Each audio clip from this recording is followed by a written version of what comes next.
We're going to be chatting about defending the rest of us. I think one of the big things when you think about the Huntress mission is we're here to defend all businesses, not just the Fortune 500 or the biggest enterprises who can spend a fortune on the biggest and best cybersecurity tools. So how do we bring those concepts of enterprise tooling and security outcomes to all businesses?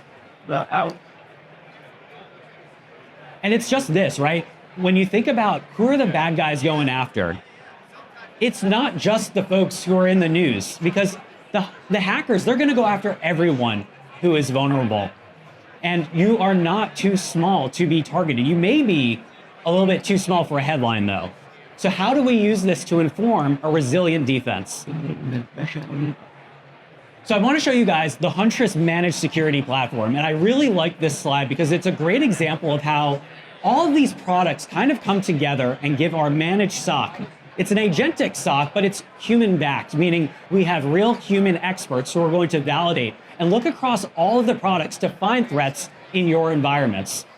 So let's take a look at the example that's on the screen. I know this is a little bit small, but let's kind of break this down. In this example, we have first a SIM detection. We see a sonic wall authentication. So we see a bad guy getting their initial access onto a victim's network through a VPN. And we see this all the time, right? You've got VPN spun up, which sounds great and secure, but so many organizations, they forget to set up things like MFA, right? And so the bad guy, they get their initial access via VPN, and then we pivot. We start looking at EDR, we start seeing some weird PowerShell stuff. And then from there, we see another SIM detection, a Kali authentication. And Kali is a Linux OS, right? It comes with a whole bunch of offensive and hacking tools built in. And we're like, hey, this seems a little bit unusual. And take a look at some of like the user accounts that are associated with it, username admin. So clearly the bad guy has broken in via the VPN. They probably shouldn't have had this admin account in scope for being able to log into the VPN in the first place, right? But it's great that the Huntress platform is getting visibility before, oh crap, we got some RDP lateral movement. We see some RDP clip. So this is where the bad guy can leverage some living off the land techniques to drop additional binaries or to exfil data out. And this gives our analysts the opportunity to not only see and detect the evil, but also respond. And so I do want to talk a little bit about the user space, because as much as like, yes, bad guys are still going after servers and critical infrastructure, what we're finding is that users, identities, Microsoft 365 and Google Workspace is the low-hanging fruit that the bad guys are trying to harvest. When you think about all of the threats that Huntress has gone after in the last year, about 80% of our incident reports have actually happened in the identity space. And so what I want to do is kind of double click into some of the tactics that we're seeing in the wilds. So how are they winning? How are they going to win in 2026? The big thing is continuing to double down on humans being human, users being users and doing user things, right? So by far, one of the most common tactics that we're seeing are these e-signature requests. Quick show of hands, how many of you guys have had to sign like a DocuSign or an Adobe sign in the last year? Maybe in the last quarter, right? Anytime we're setting up payroll or making maybe we're signing for a new loan on a car or a house. These are really common. And users are typically seeing the sense of urgency. Hey, if you want to continue getting paid, make sure you sign this updated DocuSign. And so that's how the bad guys are going to continue to prey on these users who are just trying to do their job. And so we're seeing a whole lot of these fake DocuSigns and e-signature requests from a phishing perspective. How many of you guys seen this? The fake CAPTCHAs and ClickFix, where they try to trick users into one of those, prove you're human and you're not a robot, right? But it's not one of those, click on the bicycle wheels or find all the buses. They're tricking users into doing this thing where they're saying, hey, do a quick Command R, right, to pull up the run box, and then paste this command, which isn't actually validating that you're a human. It's dropping a curl command to reach out to their adversary infrastructure, right? And so once again, they're trying to prey on these humans who are used to the typical CAPTCHAs and being able to just execute on their job. And bad guys are doing a pretty good job of tricking users into clicking on stuff they're not supposed to.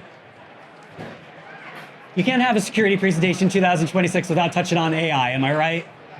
So I'm an AI realist. I'm not going to pretend that like the world is burning down because of AI, but we are seeing some pretty clear trends.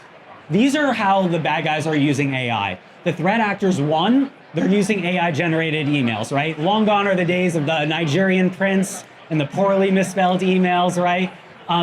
They have really well-crafted emails, and they can even fairly easily drop good logos and make a fairly convincing phishing lure.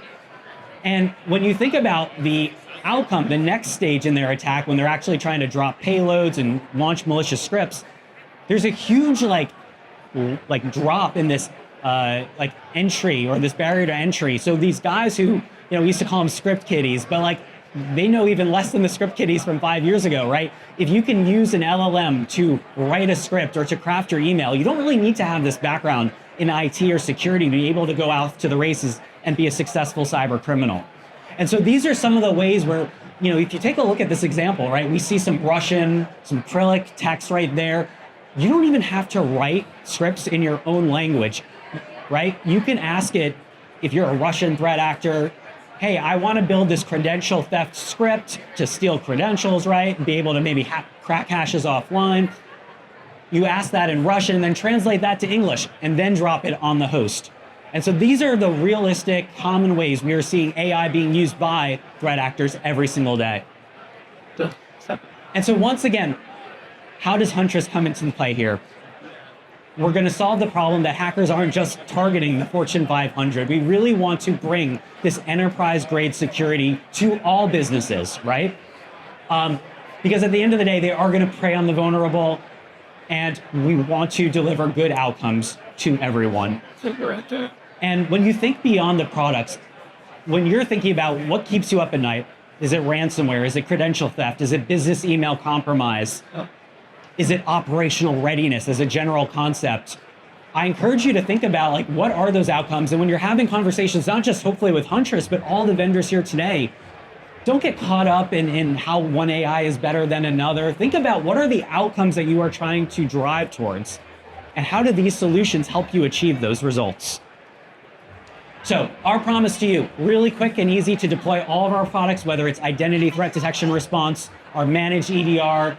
All of our products are backed by 24/7 coverage, a managed human SOC. Yes, it's agentic, but once again, backed by real humans, world-class experts working around the sun on your behalf. We have folks in Australia, in EMEA, in America, ready to work on your behalf. Folks always working in their own time zone, not waking up at 3 a.m., trying to slam a Red Bull, trying to figure out what the heck's going on with this alert, right? So experts ready to work on your behalf. You can't buy Huntress without getting our SOC. It's not just a tool, it's a whole platform that, once again, is human-backed. And what's the outcome to that? We're helping you guys avoid the fire drills at 2 a.m. It's not just that we're detecting, we're helping you guys to respond to these threats, right? You can say, hey, Huntress, through active remediation, please contain the threat on my endpoint. Please lock down that compromised identity. Tell us what happened and give us some recommendations for some next steps. That's what we can deliver. There's no way to, once again, just buy the tools without the SOC. So if you guys are interested in learning more, I'm going to be hanging around the booth. We got experts all in these black shirts with teal on them. Would love to learn a little bit more about what you guys are doing, how Huntress can help. And if you are looking just for some more late night reading, you're trying to fall asleep after a crazy day at RSA, we got an awesome cyber threat report. Highly recommend, scan the QR code, check this out. And happy to nerd out with you guys if there are any TTPs that are keeping you up at night. Thank you guys so much. Enjoy the conference.